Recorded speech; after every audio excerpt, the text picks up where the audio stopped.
hari keluar dari penjara udah dimasukkan lagi ke dalam penjara. Alasannya apa? Satu, alasannya PSBB katanya. Dua, alasannya ceramahnya Habib Bahar, ceramah provokasi, ceramah yang meresahkan masyarakat. Saya tanya, engkau semua kalian masyarakat Indonesia, kalian rakyat Indonesia atau bukan? Rakyat atau bukan? Rakyat atau bukan? Masyarakat atau bukan? Kalian sudah dengarkan ceramah saya ketika saya baru keluar kemarin?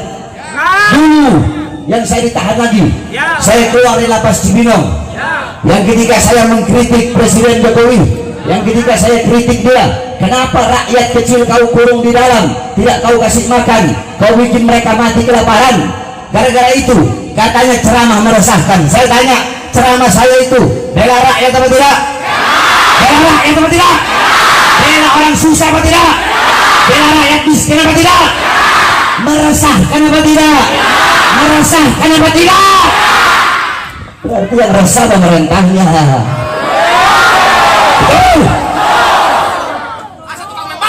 Masyarakat tidak ada yang resah, rakyat tidak ada yang resah.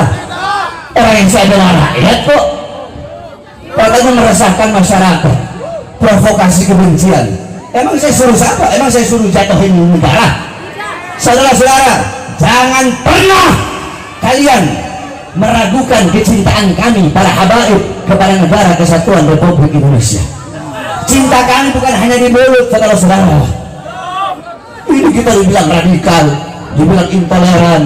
Saudara-saudara sekalian yang dimuliakan oleh Allah Subhanahu wa Ta'ala, dalam akidah Ahlus Sunnah wal Jamaah, saya tanya semua yang ada di sini, Ahlus Sunnah wal Jamaah bukan?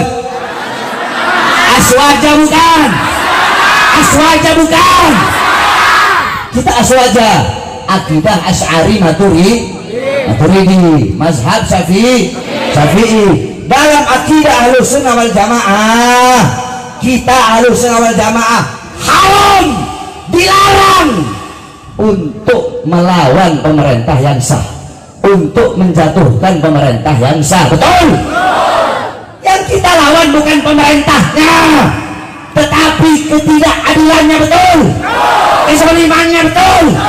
Kemungkarannya. Betul? Kebijakan-kebijakan kalian yang menyengsarakan rakyat, itu yang kami lawan. Kebijakan-kebijakan kalian yang pro kepada asing, sehingga rakyat merana, kalian hidup kenyang, rakyat kelaparan, kalian hidup senang, rakyat susah. Kalian di masa corona, kalian di masa pandemi, di masa corona, di masa pandemi, kalian tambah kaya, sedangkan rakyat tambah susah. Itu yang akan kami lawan sampai titik darah penghabisan.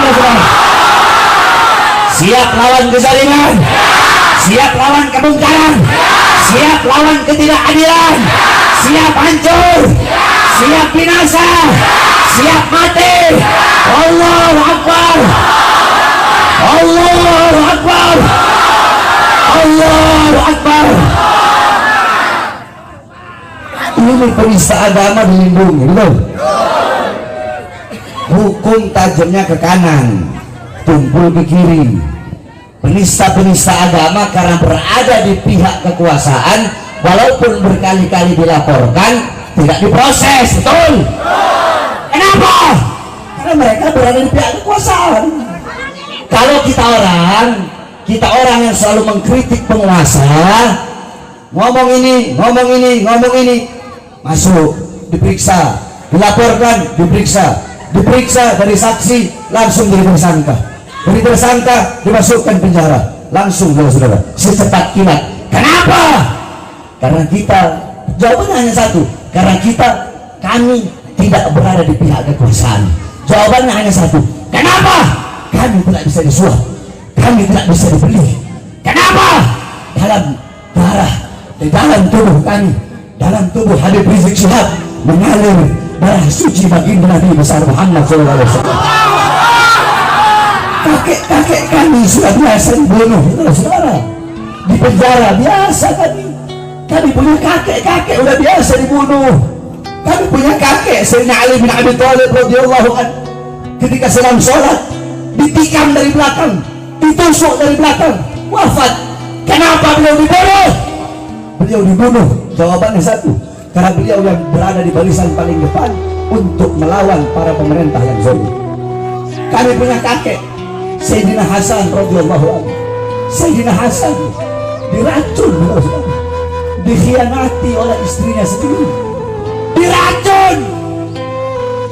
Khalifah pemerintah ketika itu menjanjikan kepada istrinya Sayyidina Hasan, kalau kamu bisa membunuh suamimu, akan aku beri engkau kekuasaan. Ya khianati Sayyidina Hasan radhiyallahu anhu. Sayyidina Hasan makan suatu makanan yang ada racun, keluar semua isi perutnya, beliau wafat. Kenapa? Jawabannya satu, karena beliau yang berada di barisan paling depan. Untuk apa? Untuk melawan kezaliman para pemerintah. Beliau berada di barisan paling depan untuk menyampaikan kebenaran. Kami punya kakek Al-Imam Husain, Sayyidina Husain radhiyallahu anhu. Kakeknya kami para habaib, dipenggal kepalanya, saudara-saudara.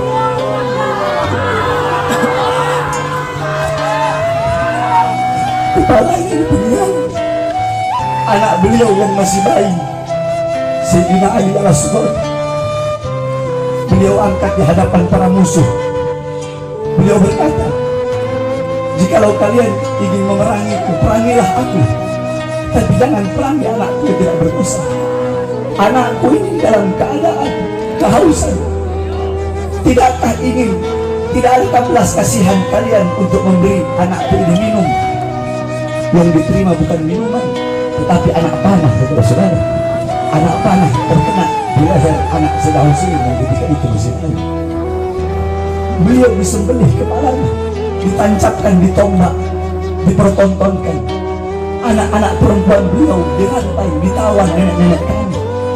Anak beliau Imam Ali Zainal Abidin dimasukkan penjara, saudara-saudara. Itu kakek-kakek kami. Mereka biasa dibunuh, mereka biasa dipenjara. Kenapa? Karena mereka yang berada di barisan paling depan untuk menyampaikan kebenaran, melawan kezaliman, kemungkaran. Mereka tidak pernah tunduk kepada kezaliman para pemerintah. Darah beliau, darah beliau, darah pejuang mereka, darah keberanian mereka mengalir dalam tubuh Habib Rizik, mengalir dalam darah daging kami.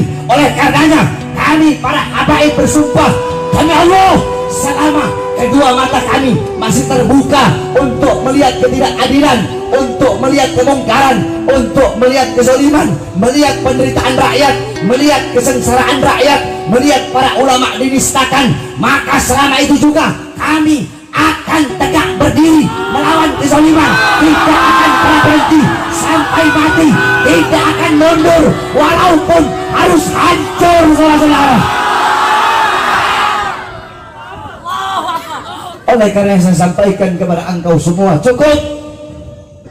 Mungkin bangun kalian. Sekarang adalah saat bagi kita untuk sama-sama berjuang untuk bangsa, betul? Berjuang untuk rakyat, betul? Berjuang untuk Indonesia, betul? Kita orang nggak berjuang. Kamu pikir saya berjuang untuk diri saya sendiri? Buat apa saya ambil risiko masuk penjara? Buat apa? Saya tahu risikonya bakal masuk penjara. Itu minimal, risiko minimal.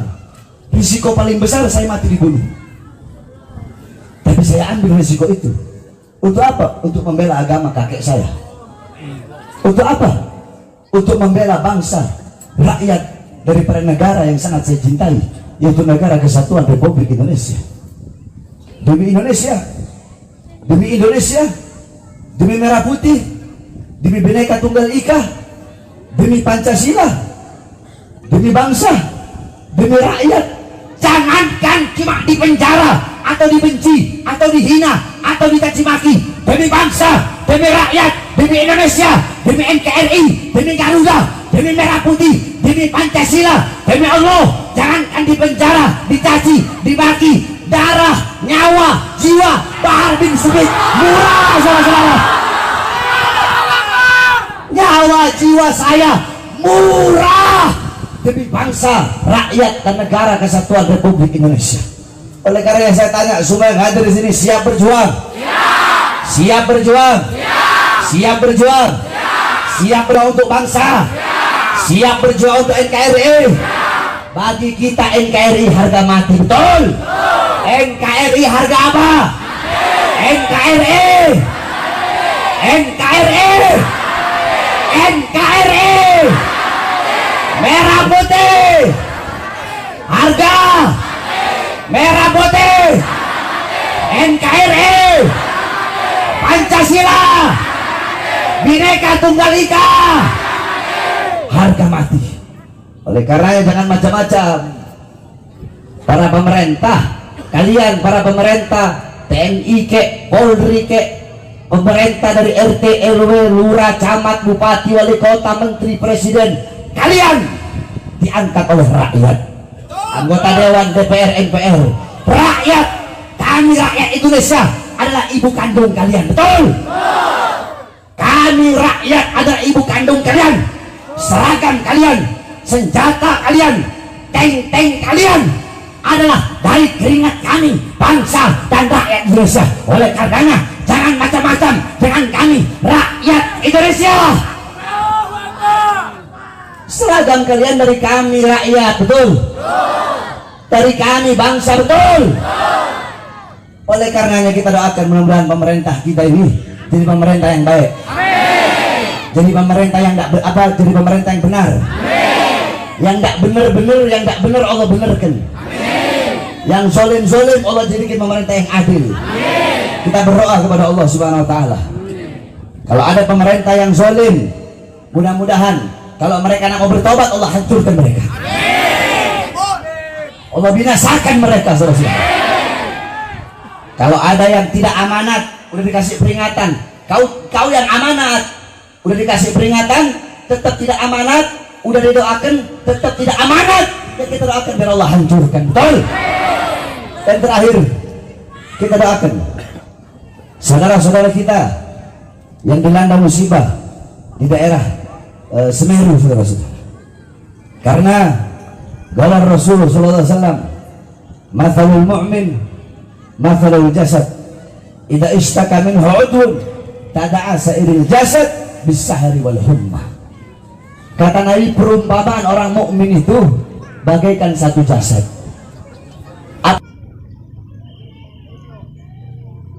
Sakit, maka seluruh anggota tubuhnya akan merasakan sakit.